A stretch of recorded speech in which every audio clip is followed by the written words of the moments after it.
Have you been listening to a news report in English and you just get this feeling that you're missing something, like you know all the words but the meaning is just flying by?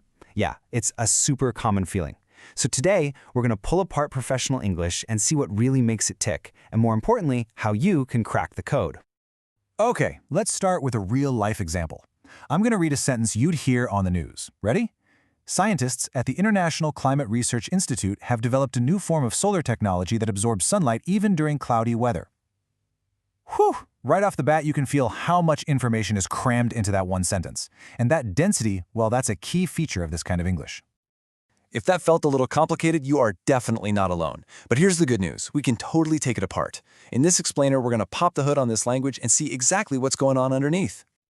Now, before we get into the nuts and bolts of the words and the grammar, we have to understand the context. I mean, language always has a story behind it, right? So what is this news report actually about?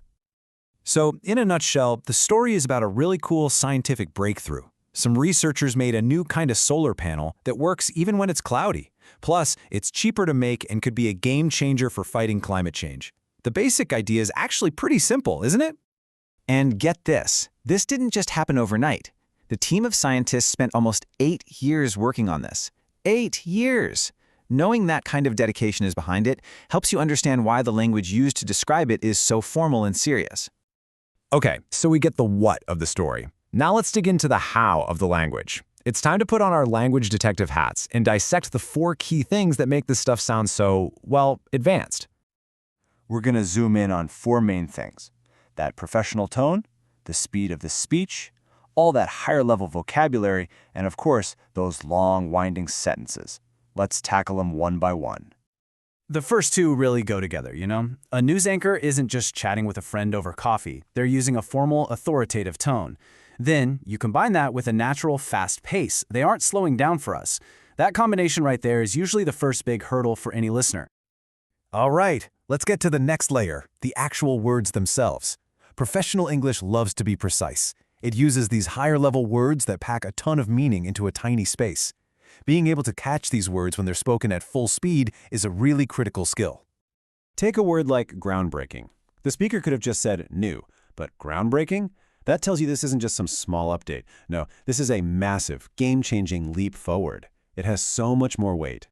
And right after that, you get the word innovation. See how they're connected? An innovation is the thing that comes from all that groundbreaking work. It's a much more formal and powerful word than just saying, a new thing. Next up, efficiency. In a story about energy, this word is everything. It's not just about making power, it's about doing it smart, without wasting any effort or resources. That one word carries a whole lot of technical and economic meaning. And finally, environmentalists. This word is like a shortcut. In one word, it tells us exactly who is celebrating this news and why. It instantly frames this discovery as part of a much bigger conversation about saving our planet. Okay, so we've got the professional tone, the fast pace, and the precise vocabulary. The last piece of this puzzle is how all those fancy words get put together into these long, information-heavy sentences. All right, look at this sentence from the report. It looks like a beast, but its core is actually super simple. Just find the main subject and verb. The research team spent nearly 8 years. See? Everything else is just extra detail. That little bit in the middle, led by Dr. Laura Benson, just tells us more about the team.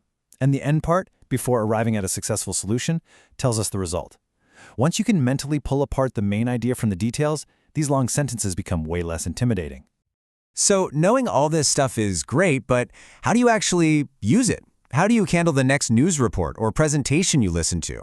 Well, let's build your very own listener's toolkit. Here's a simple 4-step game plan you can use anytime. First, just listen for the gist, the main idea. Don't sweat the small stuff. Step 2, listen again, but this time you're hunting for those important keywords we talked about. Step 3, if a long sentence trips you up, just hit pause. Break it down just like we did. And finally, step 4, listen to the whole thing one last time. I promise, you'll be amazed at how much clearer it all sounds. So, after all this digging and deconstructing, what's the one big thing you should take away from all this? It really all comes down to this.